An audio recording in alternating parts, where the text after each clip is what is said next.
Gone. So let's see, we are back here now, and let's see what we can do. So we are back, Jester. Life is never boring around the mental health program. That's why we are doing it, because let me tell you, we are, this can get us mentally off, because we're trying our best this morning to see, you know, if we're going to have a good one. And here comes the internet is just gone on us, and we can't really do anything but just go with the flow right here.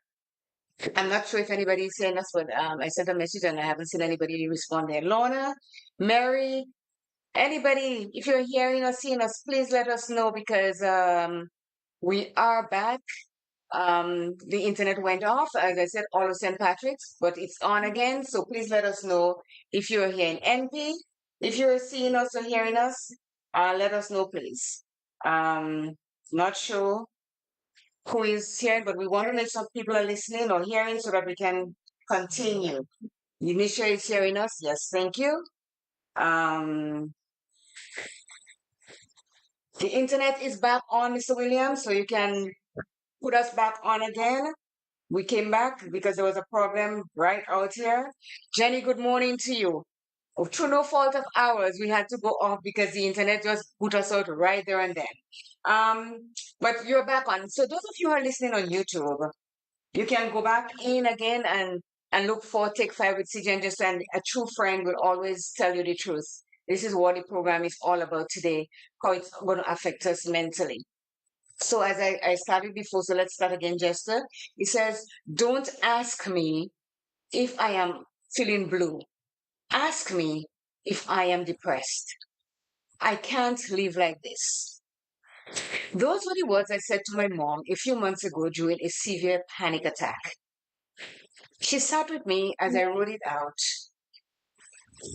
Yes, the program is back on. We're going to send a message. Nisha, can you send a message and let everybody know that we are back on, please? Thank you. She sat with me as I wrote it out, but afterwards, when it was over, she made me a cup of tea and asked, what did you mean by that, Molly? Are you thinking about hurting yourself? I wasn't, but I'm glad she asked the question, even it was hard to do. And I want everyone to be able to have those difficult conversations, even if we don't want to. We are arguably more knowledgeable about mental illness than ever before. Isn't that true, Jester? Of course. Yeah. What happened there? It just kicks in. Okay. So yes, so as you were saying, more than ever. Yeah, because the thing is, mental health issues, they are not really new. It's just that people are much more aware of it now, because we are talking about it. And ever so often, we consistently, every Tuesday, you and I, we sacrifice our Tuesday to make people aware and to edify them when it comes to mental health issues. But in the past, that did not really used to happen. Hmm. So that is the truth about it. That's the harsh reality. Yes, let me tell you, I have to say kudos to Mr. Williams. He checks in with us right through a program. He rebroadcasts our program. And if there's a little glitch in anything, He he's going to follows. send a message and he follows up. And I'd like to say thank you so very much. I Yes. really, Justin, I really, really do appreciate what you're doing for us on 107.5 Weebs FM. And if you all never got to listen to it, listen, because let me tell you, the music that he plays on that radio station, it takes you right back in time. The music that you can sing and dance and relate to. Like music when you all were about to go to jail and just come back out. That kind of music that he plays on Zeno Radio. It's really good if you get a chance to listen. So thank you so much, Mr. Williams. So yes, and the conversations are difficult to have, Jester. We know that. No one wants to tell anybody that they are going through what they're going through. Everybody seems to want to keep it to themselves or deal with it, or they think that they can deal with it the way they want to. But we know that really and truly don't work like that. And do you know that people are enraged when you actually tell them, "Wow, what happened to you? You're mad." Well, yes, because yes. when you tell somebody they're mad, when you tell somebody they are mad, it seems as though they decide they deserve to go to the pink house. Yes, yes, yes. So again, we have to be very careful about the conversation, how we come across to people with it. I may say to you, just say you're mad because I know you okay. You may say, Claire, what's wrong with you, mad as you normally tell me? But I don't take it at heart because I'm not really going through anything that is terrible for me that I cannot deal with. Right, and really and truly, dealing with this program kind of somewhat changed me a bit as to how I react to people with mental health issues. Mm-hmm. Because I'll tell you why. There is a guy that he normally walks around. He's dark. I think he's Kimo? I'm not sure of his name. Is it I think he's Mr. really from Plains area. Oh, him, yes. And I tell you, I was passing one morning, and the man just started to cause me some serious. Mm-hmm. I know. And that was a long time now. He's in And protest every day. yeah, I thought, Yeah. well, Claire, I retaliated Yeah.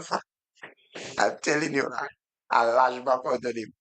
And as I'm doing this, ever since we started this program, it somewhat changed my whole attitude towards people with mental health. I'm much more, you know, passionate and know and get more emotional of how they feel. And Mm-hmm. I become very empathy, empathetic, of their situation. So, and the last time he passed, and he'll call you at times so nice, he'll greet you so nice. You understand what I'm saying? And I just sat back when I remember he shot at me at once. And I just laughed really and truly. And I say, yeah, we got to be very, very, very patient with our mental health challenges, really. I would Yes. say, you know. So I want to know the people that were listening before when we went off. You all did not come back. What happened? And Mary, where are you? Roya, Joycelyn Well, Olavachi, come back and let us know that you're the Kate Fitlin Holly Douglas. Let me know that you're hearing so that we can continue knowing that you're listening to what we're saying.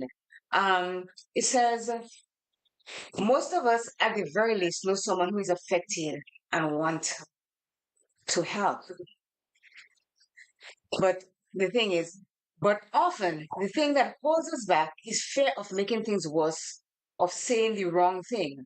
We don't know what to say. Specifically, we don't know what to ask. I've always noticed how people have a tendency to tiptoe around the use of certain language. They act as if words like depression and suicide are magical incantations that will cause the person they're talking to develop feelings they didn't already have. Like when you tell someone not to think about a green polar bear, and then that's all they can picture.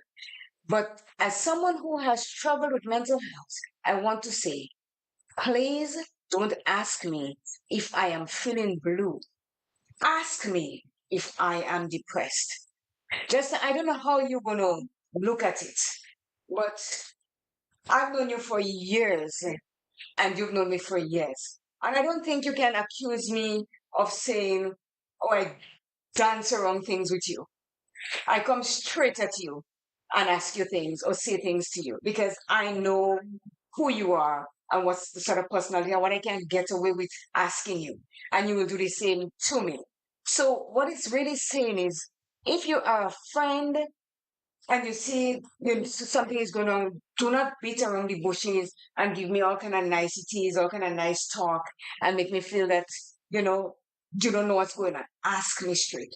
At the time, maybe I would not. I may not look at it and say, he's trying to help me. Yeah, so what I am gathering from this before me there Mm-hmm. is that if you ask somebody they're feeling blue, we always hear about blue feeling. Mm-hmm. Mm-hmm. Mm-hmm.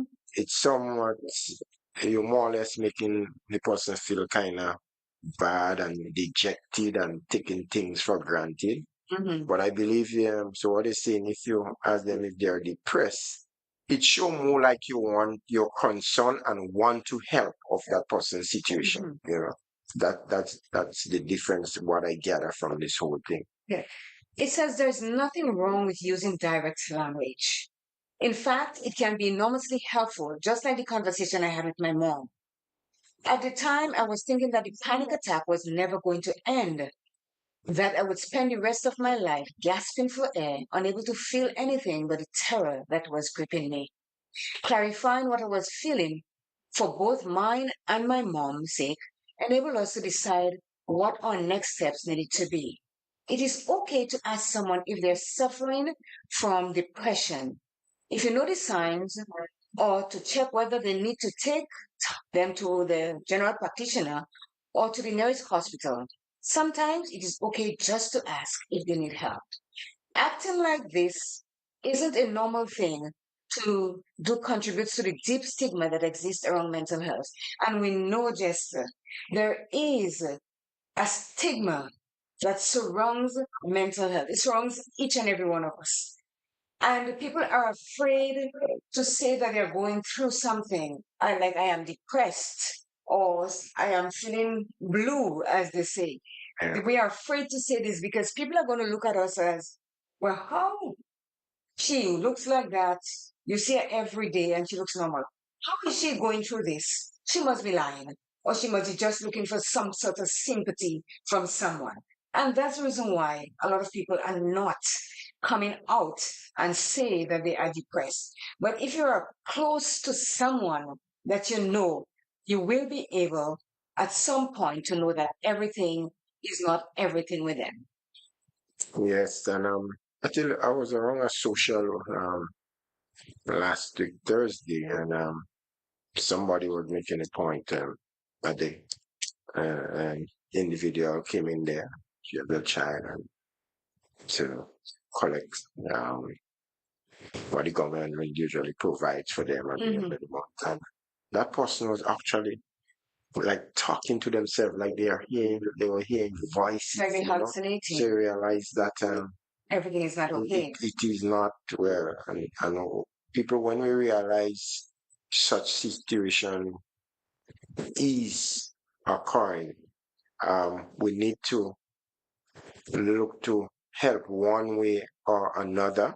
If you don't do it direct, maybe you can contact somebody to reach out to that person, Hmm. before it gets too far out of hand. Yeah. But the life here and all this thing, it is very stressful. It is. Yeah, and these are some of the results we are seeing, and as we always state, it is a very, very thin line, like a hairline, right? That Hmm. separates sane from insane. So I'm telling you, sometimes we might see somebody who you never expect to have mental um, illness issues, but clearly it's just because of the fact of which I've just stated. Hmm. It can happen to anybody at any time. As it says, it is okay to ask someone if they're suffering from depression. If you notice signs, or to check whether they need you to take them to a general practitioner, which is a doctor, or the nearest hospital. Sometimes it's okay to just ask for help if they need help. I had to say that point again because a lot of us, we need help just and we would not ask for it. So it goes on to say, as someone who has struggled most of their life with it, it is getting help. It's not wrong at all. Though please note, I am not talking about saying something absolutely abhorrent like, just get over it. In which case, yes, please do shut up. And that is it. Because sometimes you're going through stuff, and somebody will say to you, oh, you can deal with that. That is nothing. Just Yeah, get over it. yeah. You cannot and should not tell somebody to just get over it because you do not know what situation that person is in, what they're going through. So you cannot really say just get over it because it's like it's sending you deeper into the hole that you're already in and trying to get out. You see, Claire, what I believe too, people that go through these sort of depressions, because you have all sorts of people out here. You have some that, and that would stem again from how they, they have been brought up, Hmm. and they may not have this much empathy and care for people. And if while someone is going through that sort of depressive state, and they come meeting up the wrong set of people, the people that have no care in this world, have no empathy for people, man. That will just worsen situation for And them. believe me, there are a lot of us out there that are like Yeah, that, eh? yeah, very insensitive. Yes, There are yeah, some very insensitive people out there, man. You know, yes. and being sensitive is not something you can really teach people how No, to develop this sort of attitude. You know, mm-hmm. It is yeah, true. And you see, and they say, well, I just say as is. yeah, Yes, you can say as that you're saying, do not be afraid to ask me if I am depressed, but don't just come short at me and say, well, you're yeah. mad, and That's it. get over it. Yeah, It's not, no, it's it will not. not help. It wouldn't help. You'll just, cause the person to feel much more depressed. Yes, yes, Yeah. yes. So it says, since I started opening it up about my mental health journey, I've had numerous friends say the same thing. I knew something was wrong. I just didn't know how to approach it with you. To be clear, I don't blame them at all, but I do often wonder, would I have sought help sooner if they had spoken to me about what they were seeing? If they had told me they noticed changes in my behavior that they were concerned about? At the time, I did not know I was unwell. I had to convince myself I was fine. When it comes to suicide in particular, asking someone if they're thinking of taking their own life might be hard, and you might struggle with how to phrase it, but you might just make it all the difference. If you know someone that is thinking about harming themselves, you should always be there to call 911. Yes. Well, 911 down here, is it as effective as how it should be regarding this particular subject? I'm not sure. I know for No. like for Well, 911 really, well, it's an emergency line. yeah, So you get the fire, you get the ambulance, you get the police, and everybody else comes when you call 911, unless you speculate, you tell them exactly what it is, the situation is, and then they'll streamline it and send the right party. But in itself, police officers are not really trained to deal with situations like this. So that's why I always say if we can find a group or a place where you can really call so that when things like that happen, the correct people come to you to deal with that situation. Because sometimes when the police come, it does not end well. and Clay, that's the thing. Yeah, from as long as I know myself, right, and I am over half a century. Hmm. There, there has never been no serious unit or body that, if people are going through that sort of challenges, Hmm. mental health issues and depression or whatever it is, that a, a recognized body or agent to take up the issues. You never hear, well, okay, you're being directed, no sensitization program to direct you to that, that unit or so. So, and we still continue from over the years in the same way. And to me, that is very, very much bothersome, really and truly, if you ask me. A good You friend know, Aito just sent a message and he said, Aito, go to YouTube and put in Take Five with CJ and Jester. And the topic today is a true friend will always tell you the truth. So go there. Facebook is a bit tricky for us because they go through a lot of stuff before we can get it, but you can go on YouTube and get it there. We start at 10 every Tuesday morning, 10 to noon. So you can go there and listen, and you can also call and make your contributions. The number is 1473-404-1189, and you can do it both straight and on WhatsApp. at least the do, bro. Yes, the item.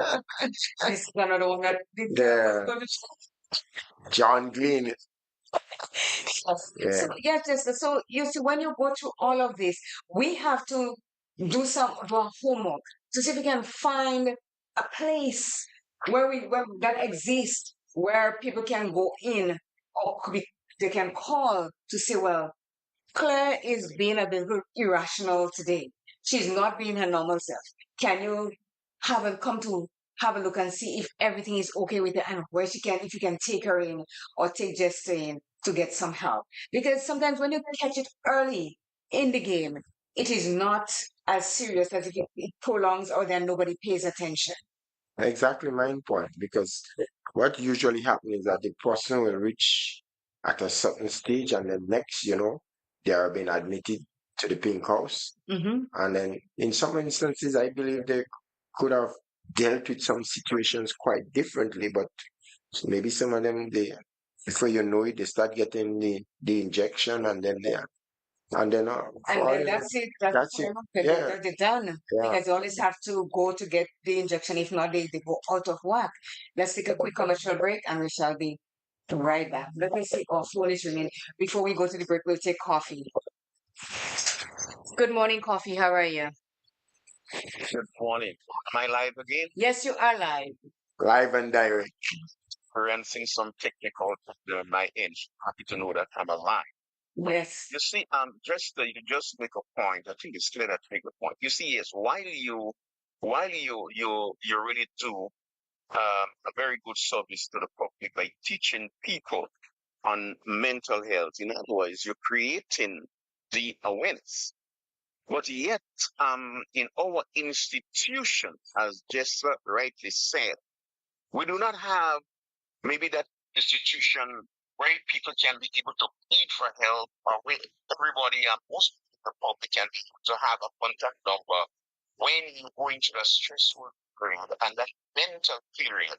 You can be able to reach out to this institution and they can be able to come onto your assistance. Well, yes, I applaud that yourself and just Coffee is doing a mental health program.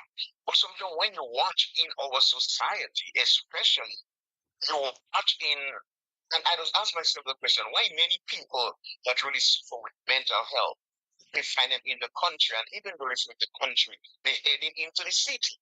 I believe the time will have to come, Clay and Jester, and worldwide, we know that you want to do a wonderful, great program on mental health.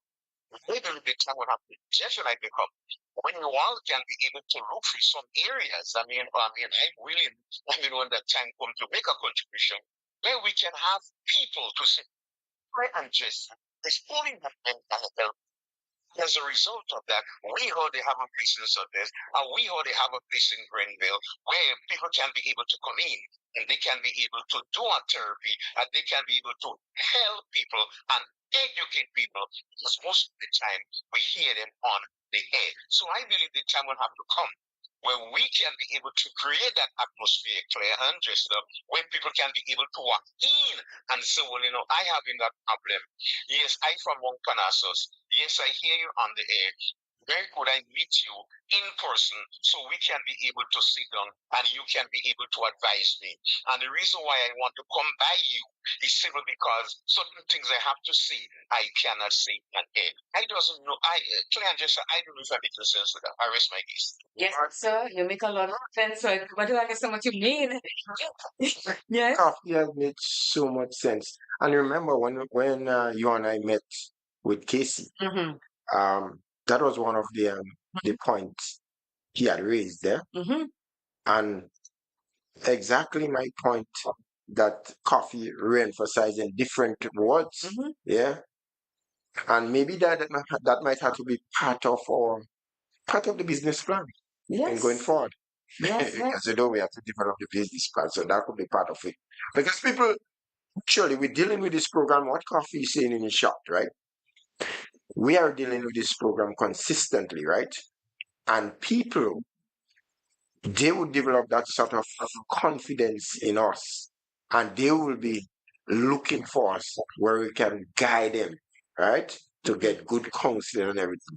That is, in essence, what he's saying. Yes. Right.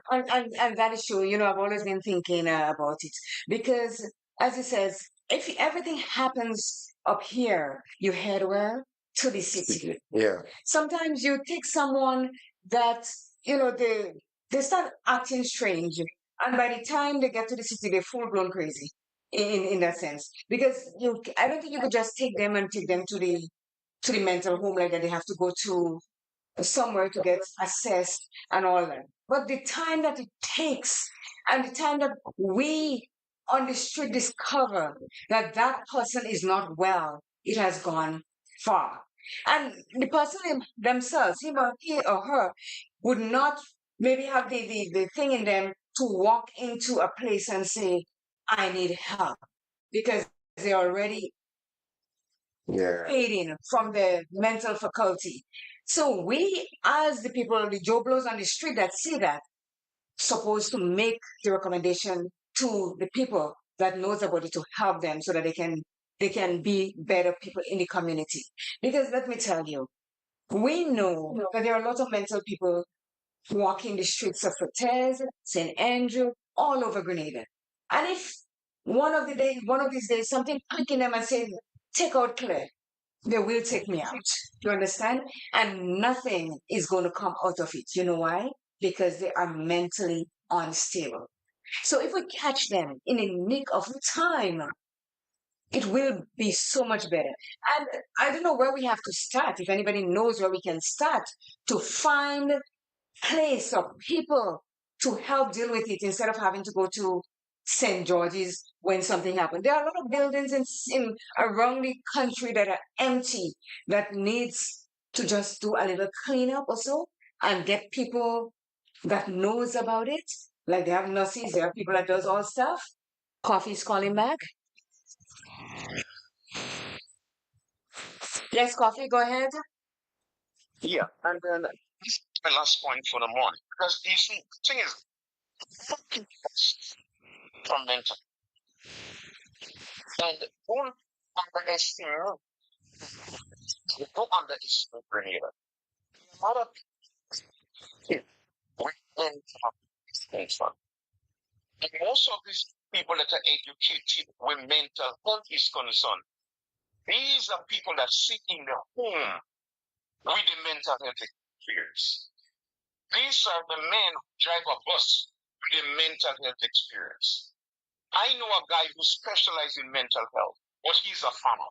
And every day he goes to work. He goes to work with a mental health experience. And when you look at most people in for want of a better word, in our mental institution, most of these people end up there because we do not have the real people that can be able to say, listen, I identify the problem. And as a result of that, we are going to deal with the problem. So many times that you walk on the road and find you funny, then they call maybe they call the police, this person are going off, and they take them to Mongay, and before you turn, they go up there and they come in with a hand on the side and they shake it. No, Claire and Jester, I am appealing to all because all you interfere with the public with that program. You understand? But I do not want to see the time going to come. While yes, I applaud you and Jester now, and the proper feedback that you all is getting from the general public. But I do not want to see in the next 5 years or less than that. Yes, Jester and Clay is still glued to the mental health program under under on your program. But I want to see an area where Jester and Clay can see what will help public. We has grown. Look, we have that place in Madiz. And look, we have that place in Fawn. And look, we have that place down there where we can be able to incorporate other people who have the experience where mental health is concerned. And most of these people that we can be able to identify, they can be able to walk into that institution. So what you are doing there, you have to move from zero to hero. Yes, you educate the public. But as I said, there are a lot of people that may have such a mental health problem. And they would not call your station to give you this information because definitely they feel embarrassed. But having an area where you can be able to incorporate other people who have the know-how, the teaching ability that they can be able to see, yes, we can be able to form that group and we can be able to help people. And who said the time will come when we can be able to link up with some funding organization and clear something you want just to look back from where you all start to mega where you all is today. I don't know if I'm making sense. That's my last one. Thank you. Thank you. Well, actually, when Coffee spoke the first time with regards exactly what he what he said, I don't know if he was listening. I was making the point. Yeah. And we was talking about like part of the business plan to develop and everything. So that will come in one of the phases. What we do now is phase one, that might come in phase 2 or 3 past. Yeah, let's take a quick commercial break, Jester, and we'll be right back. 5, 4, 3, 2, 1. Welcome to Take 5, your mental health program with CJ and Jester. With CJ and Jester.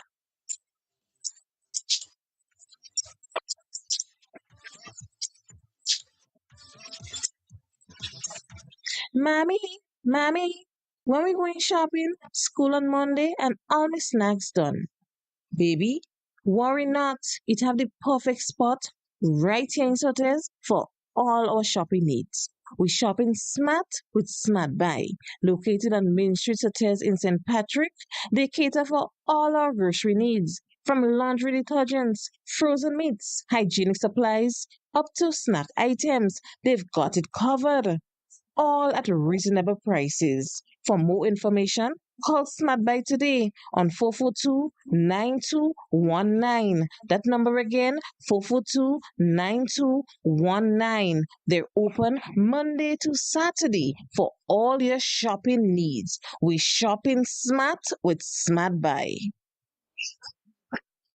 At Sugar's Repair Services, we offer digitally calibrated machines, resurfacing engine heads, general machinery. Show us your pattern and we'll make it with precision machines. At Sugar's Repair Services, we satisfy your needs.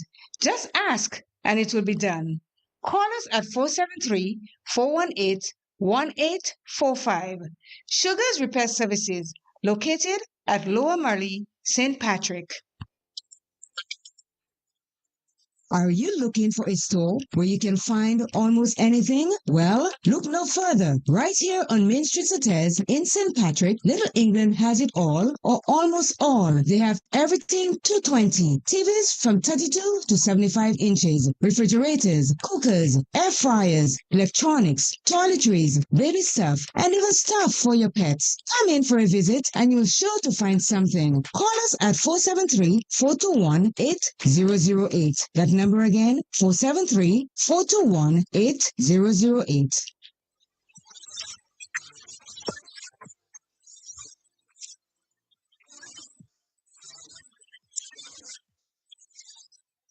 Welcome to Take 5, your mental health program with CJ and Jester. CJ and Jester.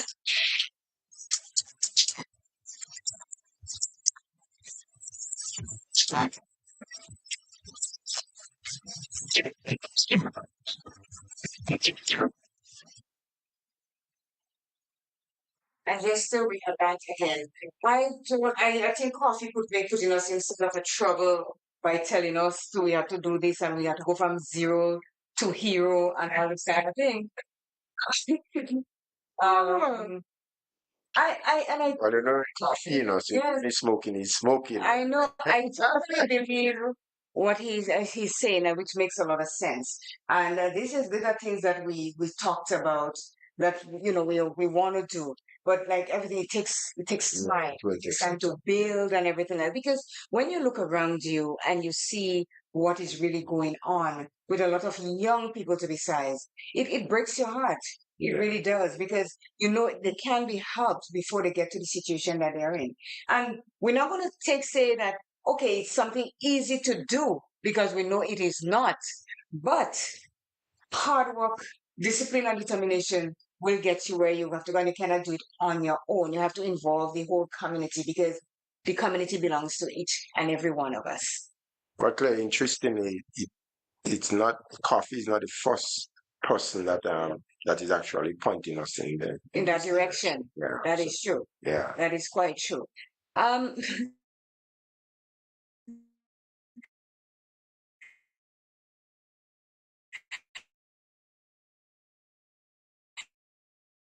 is totally unsolicited these days that, people do not get the advice is not helpful. But it's well-meaning for a lot of us that we see you going through something and we want you to be better, so we think about it. There's another point that says, be emotionally available. Emotional availability means being open to experiencing their emotions with them. This doesn't mean you have to take on their pain, but it does mean being willing to sit with them in it.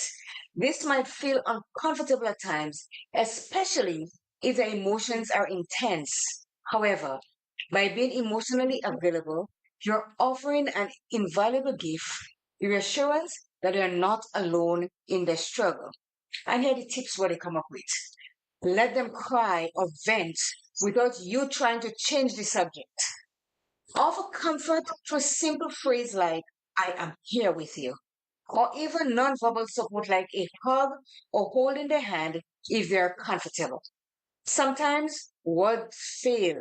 So just sitting together in silence or being present through a text exchange can convey emotional availability.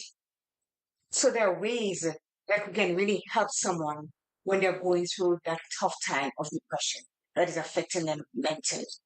I somewhat lost you, Claire. When you lost me to go, Um, we are following from the from where you're reading, huh? yeah, emotional. Did you do your update? So, so you actually going to the update already? Well, it's part of it. It's mixed I in. didn't realize, Okay. I didn't realize you were Yes, there already. yes.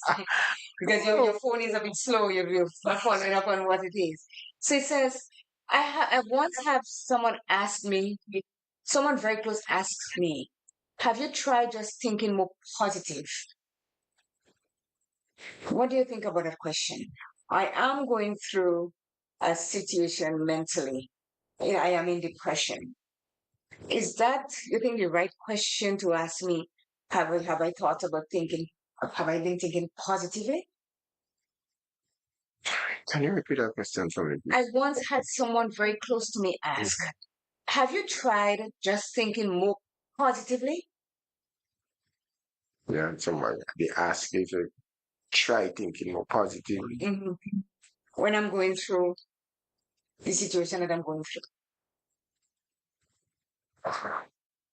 So, funny enough, not much of the time you ask me a question and I can really answer it. But this,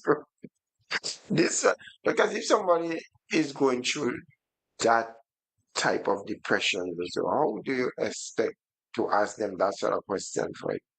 So that is That, that is the that part that's just so I believe it is insensitivity. insensitive. Yeah, that is very insensitive. Yeah. Yes, that's what it is. So the word just in particular felt like a stab to the heart.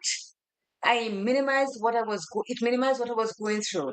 It made me feel like I was overreacting, being dramatic for struggling deeply.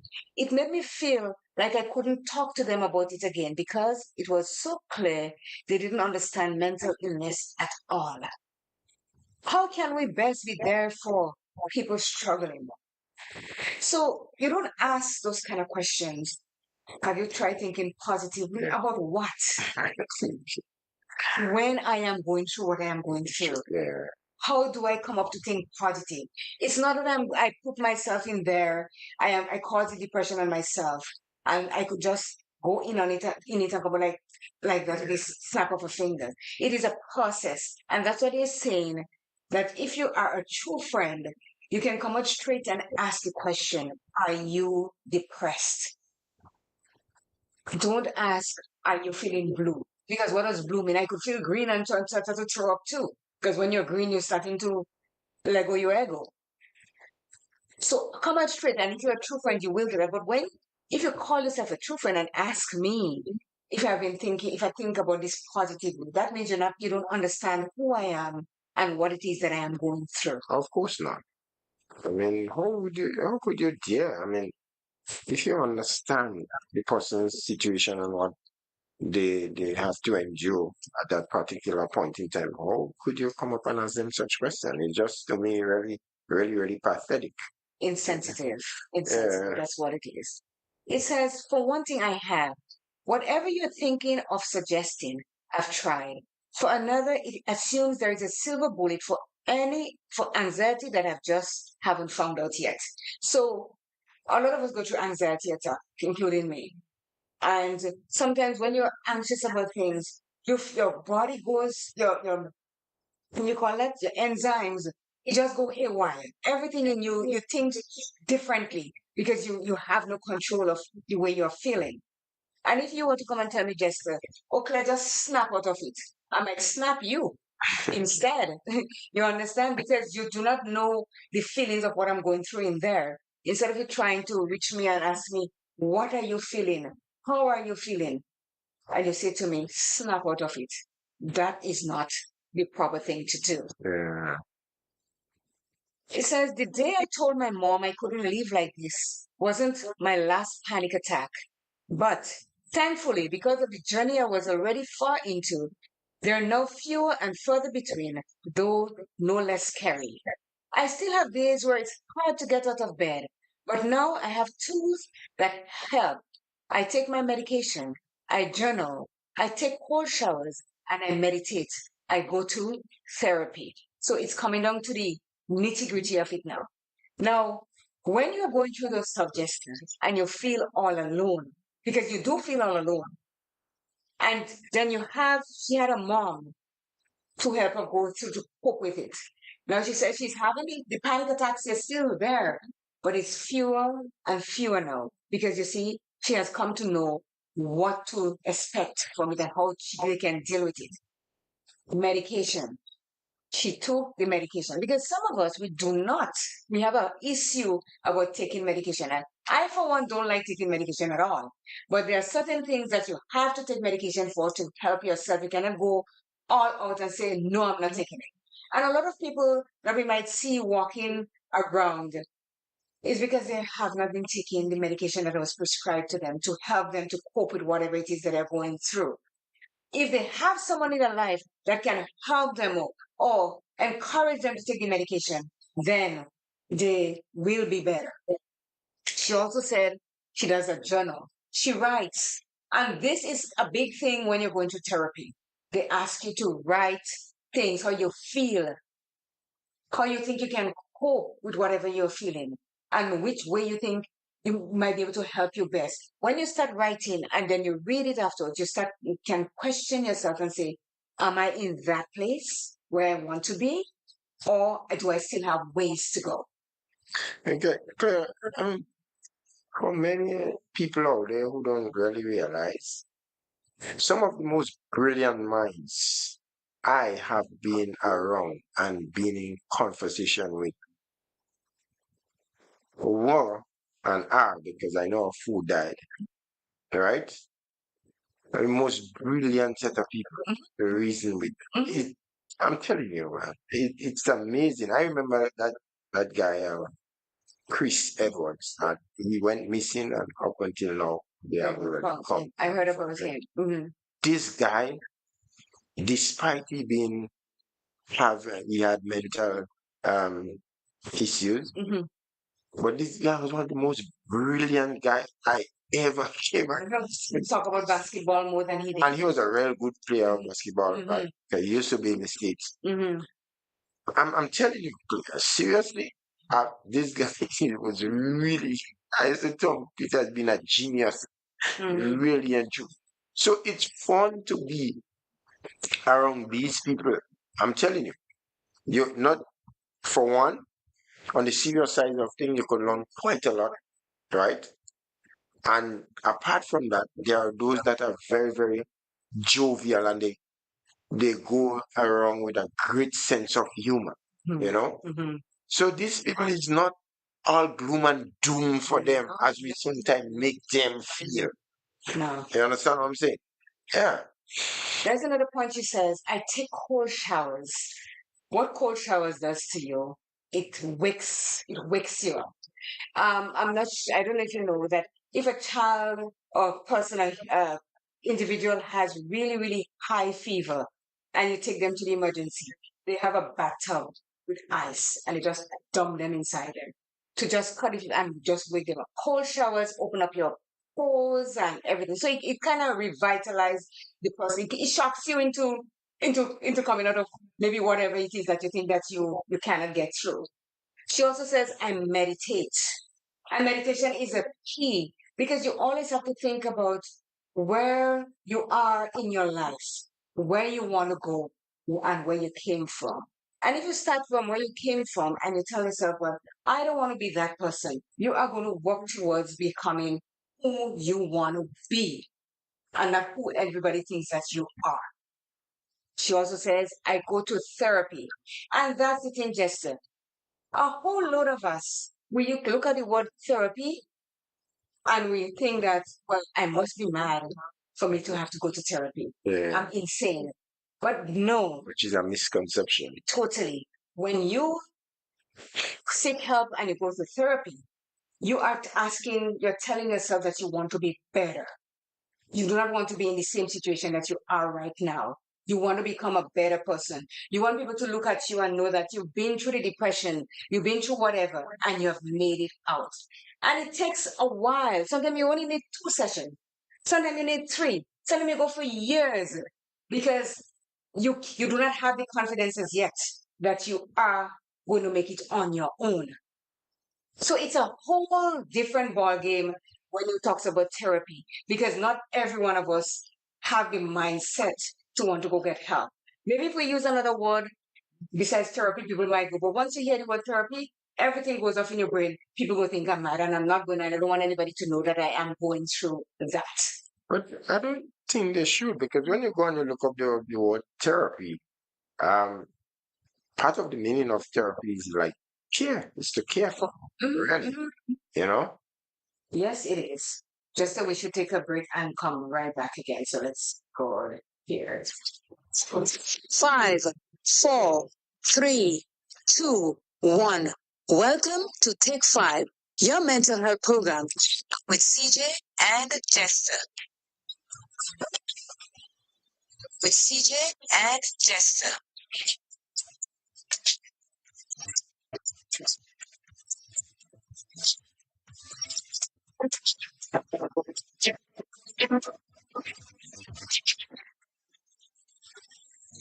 Are you looking for a store where you can find almost anything? Well, look no further. Right here on Main Street Hotels in St. Patrick, Little England has it all, or almost all. They have everything 220. TVs from 32 to 75 inches, refrigerators, cookers, air fryers, electronics, toiletries, baby stuff, and even stuff for your pets. Come in for a visit and you'll sure to find something. Call us at 473-421-8008. That number again, 473-421-8008. Mommy, when we going shopping? School on Monday and all my snacks done.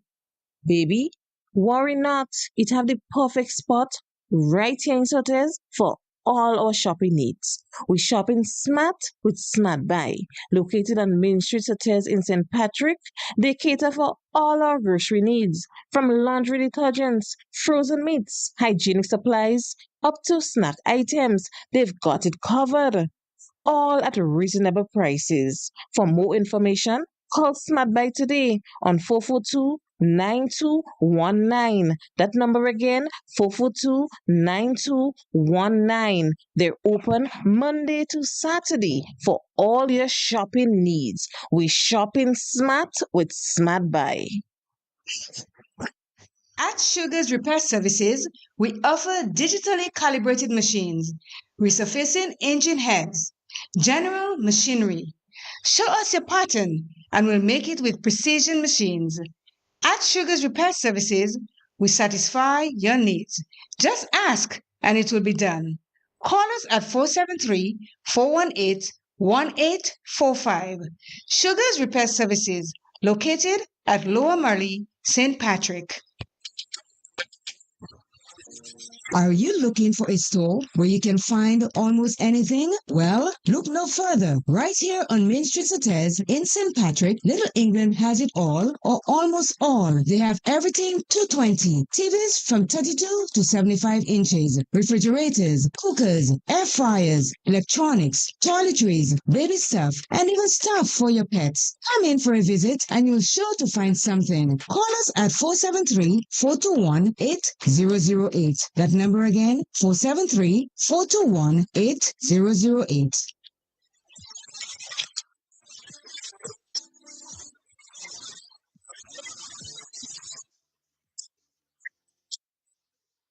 Welcome to Take 5, your mental health program with CJ and Jester. CJ and Jester.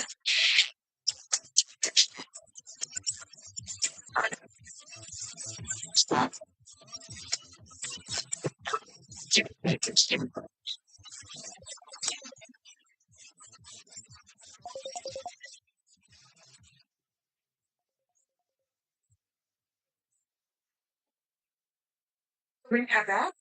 And I think we have a call coming through. So let's see if we can take a call here.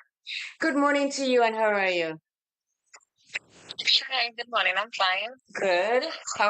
What's we can come in? So it's coming 2 years rules and Mm-hmm. on how to deal with somebody that is that is their true friend, right? Yes. The way society is right now, it is designed in a way that if persons don't want to interfere with other persons personal life. You may have a true friend, a good friend, but there may be boundaries. So you set boundaries, even though you have that good friend or that true friend, you set boundaries. Certain things you might be able to say to that person, and there's certain things you may not want to talk. Certain life you may not want to talk. Mm-hmm. So I think that in this society has designed things now, it is very difficult for someone to just, even if it's your true friend or your good friend, for you to just go up to the person and say, are you depressed or are you going through that through something or whatever? I got you. Thank you. So I get the picture that you're saying, that even though you have a real good friend or a true friend, but you set boundaries, and I totally agree and understand that. But here's my but. You cannot just walk up to me just and ask me if I'm depressed. Yeah. We No. have to have conversations as we normally have conversation, and then according to who I'm answering, you like just let me clear where you had gone. You understand? According to what conversations we are having, then you could ask me, are you depressed? Are you okay? Is something bothering you? Because for you to just come and blutter to me, or I come and blutter to you, just are you depressed? Yeah. Yeah, I think they just put that there as a guide, but you have to know how to go about conveying the concerns to them. That's an That's important point that that's you very want to make. important. Yes, because there are some of us Yeah. that are insensitive towards their friend and something that they could walk up to them and tell them anything. But remember that this person also have feelings, and the feelings is even worse now because of what they are going through. So you have to know when to have the conversation and where to have the conversation. Because if you're going to have a conversation in the middle of all my friends and your friends, then it may not go down very well. You understand? If we're on a one-on-one basis, and I say to you, Jessica, this is what I'm going through, and I really don't know how to get out of that funk I'm in there. Then you can start coming up and tell me, well, maybe you should do this, or maybe you should do that. Or try to just watch me and tell me, Claire, you're depressed, just go and get yourself well, or something like that. You and I break friends from today, I'm telling you. I think maybe that's a topic we probably may have to have on its own. The way people convey messages to people, messages that are what would be somewhat put them in a state of being worried or not feeling happy, because Mhm. for example, if let's say somebody very, very close to you died, and they asked me to convey that message to you, I wouldn't just come to you and just say, watch. You, of course not. You don't handle it that way. But that is not the best way to do. We know that. Understand what I'm saying? When I thinking, we're thinking ability, Especially if you know what the relationship you and the person that died had. You understand what I'm saying? So you don't have to know how to. I might say, Claire, you know what? Let's take a walk. Let's take a walk by the park. Yes, You yes. know, I'll ask maybe if do you want a drink? Let's take a drink. You have to find ways and means to that because you know what you're gonna Polite. You have to cushion. like, You have to be yes. able to cushion. Yes. Yeah. So yes, but Nicola made a really good point when she said Yeah. you have to set boundaries. And the boundaries is that you don't just come and blurt it out to me and tell me, No. okay, you're depressed and get over it.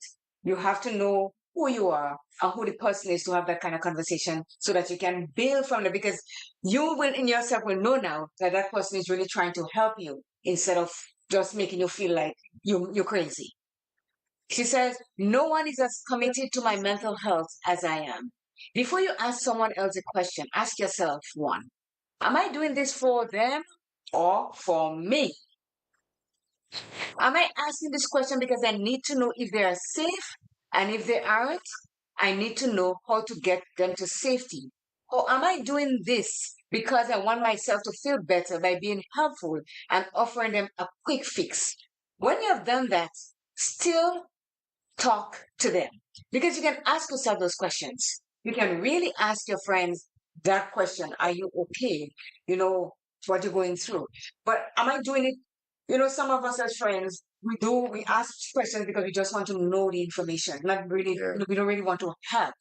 We want to know what's going on. As you say, you want to get the 411 on me. So you're going to ask that question. But that you don't really need, you don't want to. It's not really genuine. No, it's not a genuine thing. But if you are a genuine person to the person that is going through that, you will stick with that person regardless of what it is that they're going through. You're going to sit there and listen and whatever it is, if you have to sleep upside down in the bed just to be there so they know that they have support, you can do that. It says, another point, be patient with the process. Healing and coping with mental health issues take time. Your friend's recovery may not be linear and there will be ups and downs. Patience is key. There may be times when your friend pushes you away, cancels plans, or seems unresponsive. It is important not to take this personally. Mental health struggles can sometimes cloud the ability to maintain relationships. And the practical tips are stay patient and let them know it's okay for them to need space. You can say, I understand if you're not up for talking right now. I am here whenever you're ready. Celebrate small victories. If they have a good day, acknowledge it. I'm really happy to hear you're feeling a bit better today. Every step counts. So these are what you're saying. Somebody says, my friend has no chill. She will come out straight up and ask me. This is when you know you're really, really good friends. They can come out straight and ask you, are you depressed? And this is what the person that we're talking about today is saying. Come to me and ask me that. Don't beat around the bushes. Yeah. So you're saying that besides the point that they'll come out straight and ask you, you have to be patient because some of us will come out and ask the questions and you get the answer and you just forget about the person. Yeah. That's when you want the 411. You don't really, really care about me. But it says, be there, stick with that person, and do whatever you can to help that person. Exactly. Oh, just going back to where you just came from. The thing with the healing process, because it's like a cut. You don't get a cut today and it heals tomorrow, or it heals this evening. Exactly. It doesn't happen. And depending on how fast that cut heals, it depends on how you treat with it as well. Because you don't want to go and do certain things and cause it to be infected. You know that you will just hamper the short space of time in which it's supposed to be healing. You will just be lengthening it or you're worsening the situation. So it's how you treat with the person and that going through that sort of situation. Correct. You got to be very, very mindful of Yes, we have to. Spysham, I'm waiting for your call. Yeah. that. Lorna, I'm waiting for your call. I know you have to contribute. It's 11:31. We are coming down to the wire already, Jester. We're really coming down there. And Jester, I've seen people, and I know people, that when you are down, they say don't kick a dog when it's down. They kick you. They keep you down. Yeah. And this is not the best thing to do, especially they will do that, I guess, if you're not their best friend or their good friend. And like I said, they want the 411 on you. So they will see what is going on in Claire life or what is going on in Jester life. And they take what it is that is going on in your life and my life and spin it to the way they want to spin it and make you feel like the scum of the earth. Yeah. Now, the thing is, each and every one of us goes through some form of mental health issues. And as I always say, mental health is not always about bad. Sometimes mentally we are good. We enjoying ourselves. But each and every one of us you cannot tell me, Jester, that there are days that you don't feel like you just want to give up. I cannot tell you that days when I said, you know what, I don't have time for this, And so, but then you know how to get out of your funk, right?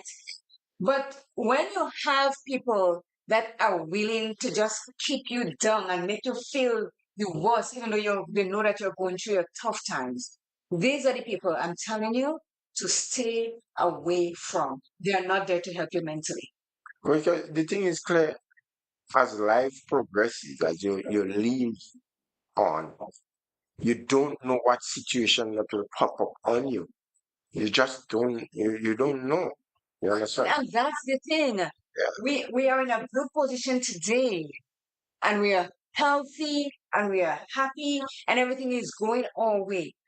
You go one sleep and awake, and your whole life changes Yeah. before you. And sometimes you don't even have to sleep and wake. You're just there going about your normal life, and something happen, boom, and that changes your whole, Just like whole life. Like you were saying, somebody come to you and say, Jester, Claire. You understand? You were like, what? What do you mean, Claire? I just spoke to Claire this morning. Claire and I were planning on doing that program about this. What do you mean, Claire? When should I? You start asking that question. And while you're asking those questions, your heart is sinking. Oh yes. Really, because it's like, you mean Claire is no more? I gotta go see her for myself. I gotta go find out if that is true what you're telling me. And Claire, And that changes your life wholly and solely. yeah, for the rest of your life. I mean, just like that, you know, just like that. Somebody made a comment here. It says, even when you open up to close friends, they tend to judge you. Sometimes comments such as, "What you playing? She playing highty tighty, and she's going through this." This is true also. All these are very insensitive comments. And negative, negative. Yeah. Because what you should be about is helping that person become positive in their life, not the negative part of it. Because by you being negative and saying these things to them, you can change their life in a whole different. They can spiral even worse than they are at the moment. And as I was saying, if somebody come and tell me yesterday, then I say, "What stupid is you talking? How just a good day?" You understand? And I'm like, well, what happened? I just spoke to Jester. When did that happen? I know to myself, like, I'll give you an example. You know my friend Dawn. Yeah. I've known Donna since Donna was knee high when I was teaching before in preschool. And Donna used to pass by with those big t-shirts and crab and fish, and every day, "Donna, come here." She come. "Your sister." I said, "When are you going to school?" "Oh, tomorrow." Every day is tomorrow, Donna going to school. And I cannot send her to school per se because, Donna are just there. But I've known Donna for that long. I've gotten really close to her. When I leave Canada and I'm coming home, I say, "Hey, I'm coming home." I think that is about the only time I could get Donna to not drink rum and not cause people bad word and not fight with anybody, because I'd say, "Come and spend a few days with me." Yeah. And she comes and we have all kinds of fun and so. When Andrew called me one morning Because I saw Donna not too long before that. Andrew called me one morning and he said to me, Claire, I said, yes. He said, are you sitting? I said, no. He said, I think you should sit. And I said, what happened? He says, Donna died. I said, what? I said, who Donna are you talking about? Because I know is that Donna. I don't know any other Donna. Yeah. And he wouldn't call me and tell me about a Donna that I don't know. He says Donna died. I said, my thinking was, did she get lost at sea and they found her body? Or did she have an accident because Donna was driving a vehicle? Yeah, sure. And he said, no, it is alleged that Donna was murdered. You know, I lost it all. Yeah. I marched upstairs like I was in the army. And I cannot think about it right now without getting emotional. I tell you, I bawled like crazy. And I'm like, what do you mean? And I forgot it was on the phone. I just dropped the phone. Because Donna was near and dear to me. And when he called me and told me that, I was like, something just, Yeah. something just melted inside of me, just. And I'm like, no, no, no, no, no, no, no. I told you, and when it was the time for the funeral, I couldn't stay. Because I just couldn't. I went to the church, I looked at her and I just couldn't stay because I could not believe that my dear friend Donna was there. Just like that. So you see the kind of mental strain I could be on someone, you know? And I'm telling you, Uh, even now going down the street and I pass by the fish market, yeah. my head is still looking for her. I know she's gone, but my head is still there. That Donna is no longer. Yeah, you never really get over You these don't. things 100%, you know? No, you You always have these So flashbacks. when I'm saying that things like that changes one's mental health, it is Yeah, not it's right. real. It's It's not. real. It is real It's real. because you don't even know how to think, how to feel. And maybe I should go for therapy for that one because this one is not coming out of my head either. I think about it all the time because she was here with me a lot of times. When she ready, she's telling me of badly too, but I know and I know it's causing her to do that. Yeah. But she was a really, really good friend to me. I really, really liked Donna and stuff like that because I knew her from since God knows when. So when things like that happen to someone, it is not just a fly by night, let me just get over it and that's it. It stays with you. Yeah. Let me give you another thing. When my daughter was around 4 months old, and when you tell me I'm crazy, maybe I am crazy and I don't know. Listen, My about 4 goodness months old, gracious. I used to carry her in a pouch in front of me here. And I was taking her to the doctor one day. And on the subway, because it doesn't make sense driving because you can't get parked where you're going in these places. And I'm on the subway, and I know I saw that man standing, because I normally stay in the middle of the train because I know which car to get off to the stop where I have to just go up the escalator. So I saw the man standing there and I saw another lady standing there. And all of a sudden, the train came and the lights went up and I didn't see the man. And I saw the lady panicking like crazy, like she saw the man jump. And I'm like, what? Did the man just do this? So now the police and everybody came and they asked you to move away from the platform and go upstairs. So we all did. And my doctor's appointment is late then because we can't take the train left or right, east or west and so. And Jester, when they came up with the man, they didn't come up with the body. They came up with the man. He lost both arms and both legs. Wow. And let me tell you, this is a picture again that never left me. Because you tell yourself, well, he didn't go there to come back alive, eh? No. And mentally there now, they had to put him on suicide watch. Yes. Well, Because he's not I think that would be obvious. right. They had to put him, and maybe they wouldn't put him on suicide watch, but I need to be therapized, I think. Because I've never gotten read of what I saw with his both legs and arms amputated Yeah, that would from be jumping in. that's Yes. tough. So there are two things in my life that was sort of traumatic that every now and again it flashes by Yeah. and I just stick back. I just go back and I'm like, what? How did that happen? Why did it happen?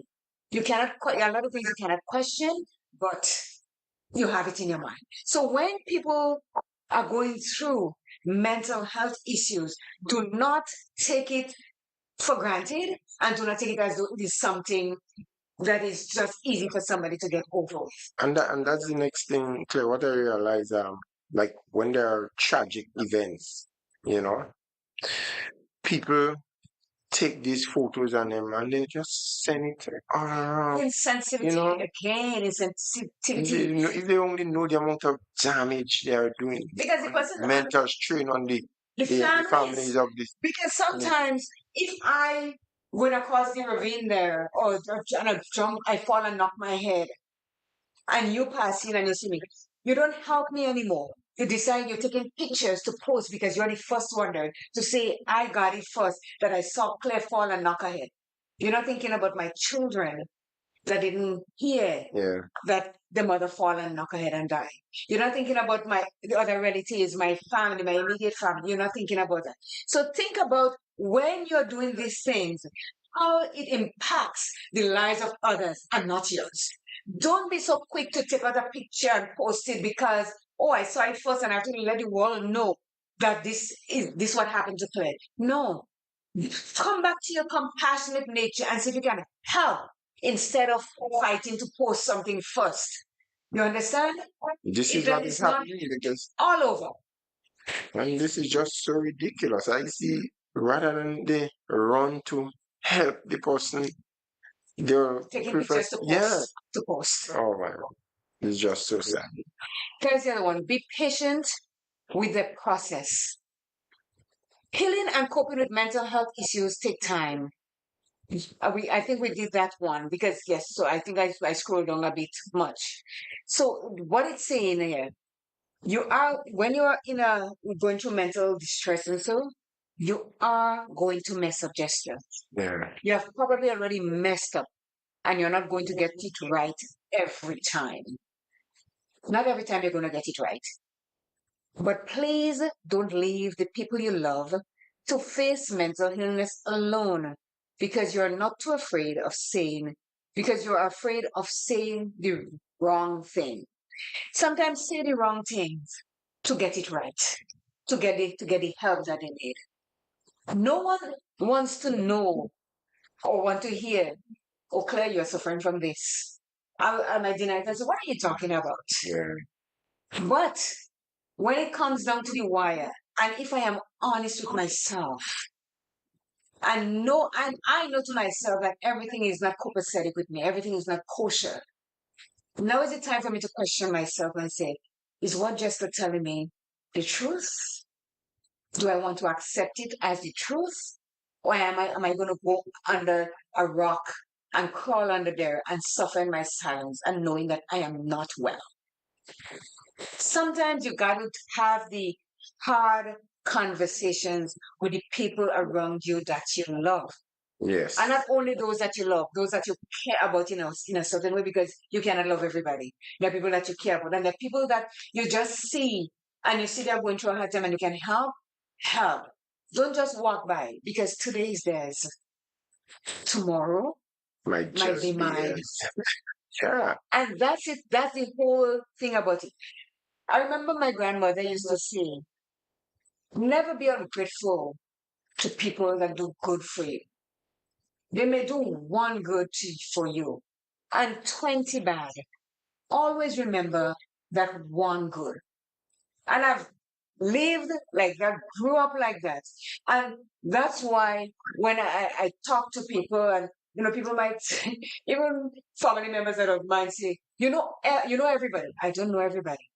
I just say hi to everybody when I see them because it doesn't take anything out of me to say good morning, how are you, or anything. There's a guy that I see every day pass by and he talks to himself. When I see him, I call him, I say, how you doing? I'm good, and stuff like that. Because you see, when you see these people that are going through that stuff, they weren't born like that, you know.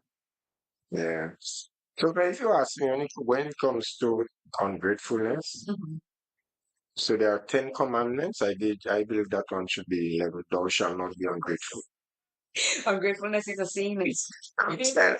Seriously, I'm telling Yes, and it is. And mentally, when somebody is ungrateful to you, you think about all these things that, how did that come about? What caused this? Because when you do things, you give it your all and you do it you do it, not to get anything back or anything of that sort. But people have to learn to be grateful because if they don't, it comes back to bite you in your backside. you. Yeah. That no one wants to do anything for you again after that. Roya says, I think we have to rate the level of genuinity in people these days. It's really low, more like under 50%. And that is true. People are no longer genuine. Oh, yes. No longer everybody is in it for what they can get. Set a fake. Yes. Yeah. For what they and you see, you can spot them a mile away because they will come to you all nice and happy and this, that. And when they get whatever they want, they just say, Hasta la vista. They gone about the business and you wonder, are these people really genuine? Do I know these people? You really have to question. And the thing is, just and one way to deal with this that could really protect your mental health is to have 5 friends. There is still a lot. 5. So that when you, like you see, I always talk about my peeps. Yeah. I never had a problem with my peeps before. But you always hear me say, don't have much friends. No. Quite a lot of acquaintances and associates, yes. But friends, you would always hear me talk about bushes. Yes, Talk yes. about a friend, Mhm. and must call bushes. Mhm. But friends, I don't have much. Because the more you have, the more trouble you get into, Yeah. Because you say something which is you say the way you know you say it and what it means. And the so-called friend that you have will take it and spin it to whatever they want and go with it and put you in mental strain or mental distress because I didn't say that. I didn't do that. So the less people you have in your life, I say, the better for you. Seriously. I've been living my life just like that. 5, the famous 5. That's why we have tapes. Cry. Oh my That's why gosh. 5. Because you see, I always say that when you're going through things mentally, and we talk about group therapy and so, and it's not that you don't really want to help people, but again, you cannot choose the people that come in to get help. But sometimes you may have something going on in your life, just say, and you come to group therapy, and you hear, well, clear thief that people money, and they're looking for. That is more juicy than what you come with. So they take my theft now, and they gone with it. Oh, Claire is a thief. Without asking a question, without knowing if it's the truth or not, they gone with Claire is a thief. And that again spells no confidentiality in the people that you have around you. But I mean, like there are some people, right? No matter what, that would fit to be in your yard. There are some again that would be fit to be in the veranda, and there will be some that will be fit to be in the living room. It's just as simple as that. Which position am I in? You you staying outside by the gate. I don't mind. I like to be the outsider. You don't even enter in the yard. I hear you. I don't mind staying up on the gates at all. I like the gatekeeper that listen what it is. I am the gatekeeper, not everybody that can come in. Oh So my if you're in gosh. a great position, that's fine. And you're not coming back inside my place anytime at all. You get it. I'm guarding it. Yeah. Yes. Keep you safe and sound. That's My it. goodness, you know better than that. You know exactly where you'll be fitted. I don't Yeah. have to mention. I know. I just see I have to keep she's out of jail, I'm out of jail, Ted out of jail, you out of jail, yeah, all these people out of jail, and they are real good Right, guys. right. I told well, yeah, I I told is hope genuine. Yeah, straight. You just called it. Jeff, whole lot of us, yes, a whole lot of them protect. Just yeah. and they didn't go to jail, which was, that was, I know I had to go visit you all in this prison and bring Boba for you very often, the sandwich come, but yes. So going back to it, just it says the important thing is being willing to learn where you're going wrong so you can do better. That is the key. If you know what you're doing is not how you want to be, you have to change that way. Good morning, Duchess. Duchess just checked in. Miss Ferguson. Oh, Good morning to good you. morning to you, Miss Ferguson. Yes, and our schoolmates. I hope everything is okay. I miss you, Miss Ferguson. She's gonna call someday. Don't Trust me, worry. if there's one person I Yes, miss yes. their contribution on this, is the way she used to do her delivery, man. Yes, yes, yes. She used to really have me cracking up. They're Yeah. my gal pal. Harry says none of us is perfect, Jester.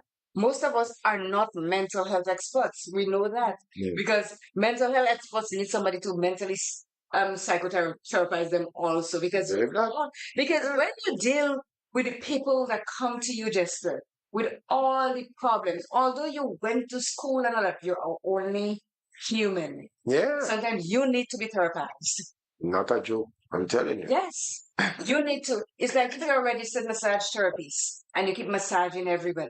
Your tendons, your muscles also get that. You have to get another one that is registered to massage you also because your body still need that relaxation.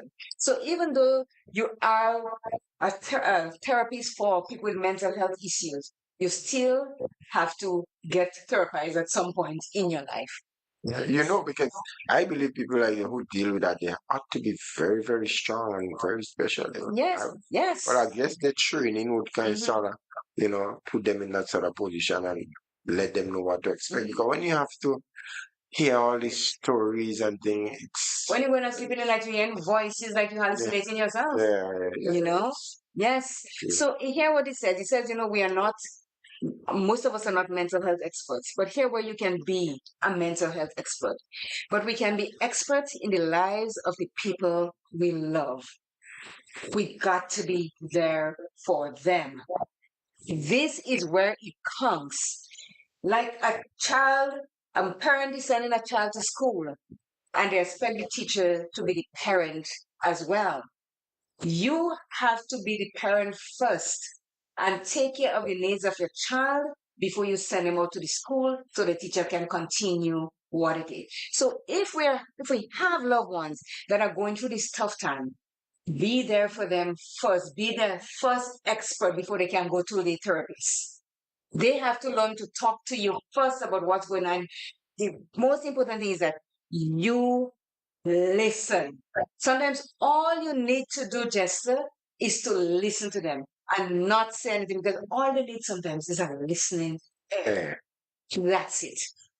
And if we use that expertise, everyone will benefit. The person that is going through the hard time, we that are going through the hard time, and we all are going to be we are going to be beneficiaries of that because we come together to deal with it.